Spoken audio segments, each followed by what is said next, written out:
welcome back, YouTube. I am here to give y'all an update on the speed because a lot has taken place. So much. All right, so boom, we just gonna get right into it. For the most part, I think I'm done. Setting most of the things up. Front mount intercooler installed. So, got my L brackets to hold it. Drilled some holes in the back of the crash bar. Mounted it just like so. I got me the universal eBay kit. And ran my piping as such.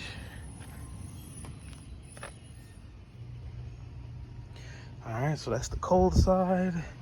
And the hot side, it's ran underneath the car.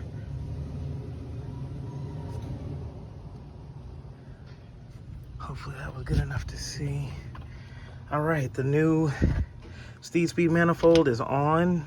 The new ARP exhaust manifold bolts or studs are on.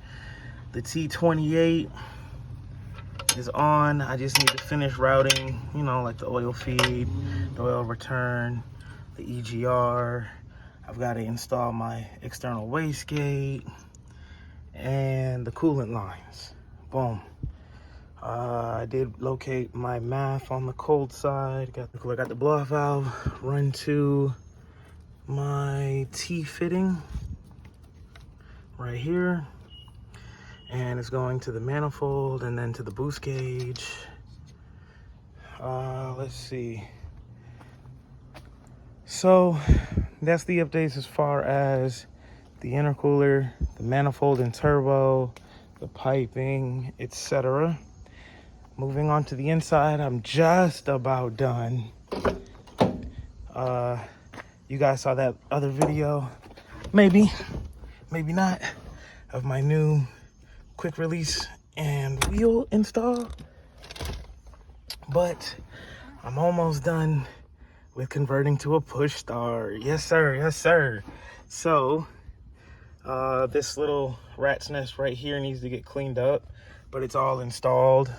It's all connected at least, and yeah, shouts out to the creator for that push button kit.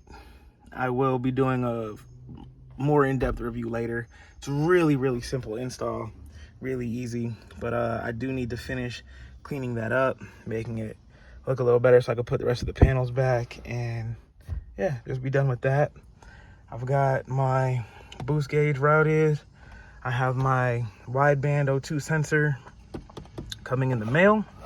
I gotta finish installing this A-pillar, as you can tell. I have a new gauge pod setup coming for this radio area. Then aside from that, what else I need to finish up actually talking about? I just remembered. Do need to drill the hole for this intake air temperature sensor. That way I can install that there as well. Underneath, I do need to, I'm waiting on the gasket for the oil return line so I can finish installing the rest of the turbo fittings and such. But onto the biggest update. I've got me a Haltech Sprint 500 standalone with plug and play jumper harness ready for install. That way we can get a proper tune on it once it's all running. Yes sir. I'll probably be taking it to Evolve Tuning to get a good proper tune put on it. And other than that, it's just about ready for the streets. I've got wheels in my cart, seats in my cart, a carbon hood in my cart, of course some more appearance goodies in my cart. We're just gonna get a real proper setup going on this car. I'm just trying to make sure I get the whole, oh, I do have the, when I bought this car, it only had the one AC fan. I do have the dual fan setup for this radiator coming here shortly also. I don't want to run it without that second fan for real, even though it drove all the way from Delaware here. No problems, no overheating issues. As well, I'm thinking about redoing this just a little bit. I don't like it hitting against this coolant tank. I was debating on getting a 505 intake manifold just cause, but I mean, I'm not really chasing for big power on this car, honestly. I guess it all comes down to the tune at the end of the day, but I might, it's like, why fork the money over for such a quality piece if you're not really pushing for big numbers, you know? I got the Steed Speed manifold because it's the best style manifold, in my opinion. I was thinking of getting the 505 intake manifold because it's one of the best intake manifolds, in my opinion. It's already got the coil on plug conversion done. I mean, oh, I did replace my rear and transmission motor mounts. I'll be replacing the passenger and front. I just need to get those ordered. When I bought the car, the other motor mounts didn't fit for this car. It was definitely a completely different style. So once I get those motor mounts in, I'll be putting those on, and I will be doing a full headlight restoration. And once it's actually running, she's getting a very proper bath. She is filthy, just been tucked away in the garage.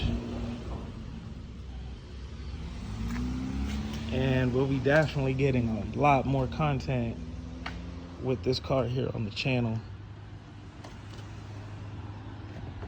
One of the best handling front wheel drive cars I've ever driven. Ever. I love these cars. Got good tread up front. And here's another thing. I've got some coilovers on standby. I'm debating on staying 17, but because that intercooler piping is run underneath the car on the hot side, I think I may go up to 18s and just not drop it down as low. With 17s, I feel like I'd go lower to get rid of the wheel gap, but I feel like with 18s, I wouldn't need to go as low. The piping doesn't sit, you know, crazy underneath the car, but period, it's under the car.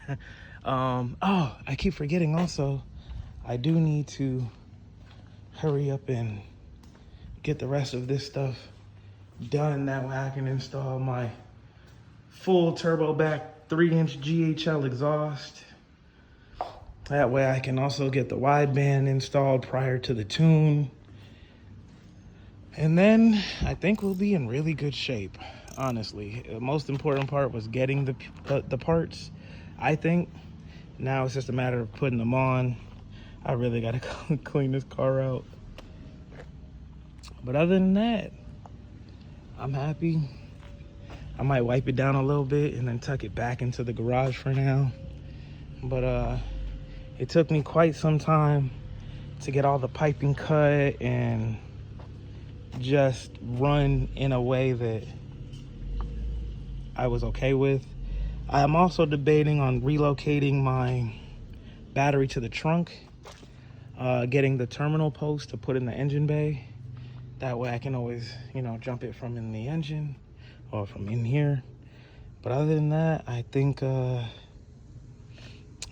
all the update I have for right now. If anybody knows how to properly install the rest of these things, please reach out. I think what I will do is take the extension the previous owner put on the original turbo and throw it on this one. That way it's not so challenging to to, oh, it's in the Lexus, that's why. That way it's not so challenging to get to. So, on this turbo,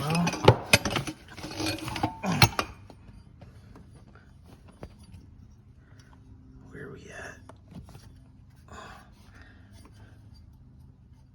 There it is. Okay. So on this turbo, he installed this here. And I think I might take it off of this one and put it on the new one. That way it's just easy to get to, easier to work with. And yeah, I'll be putting a lot of parts for sale. I have a lot of parts I will be reusing. That will be going on the black mica MSP. But that entire engine's gonna be getting redone.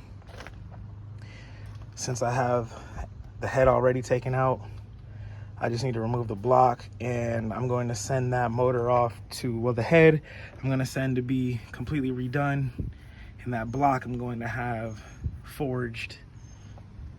So hopefully this motor doesn't go zoom, zoom, boom before that motor is ready. That way I can just drop that motor in here. Once I yank this one out, I can get this head redone and put the stock motor back into the black mica, and I'll probably just sell the black mica and keep this laser blue, or make the black mica the daily and then actually go full send with the laser blue. I don't know. I intended for this to be my daily, but we'll see. We'll see. We'll cross that line when we get there. But for now, she's looking good. I'm really happy with the progress. And, you know, if you have any questions, comments, concerns, leave them in the comments. But for now, I'm out to the next one.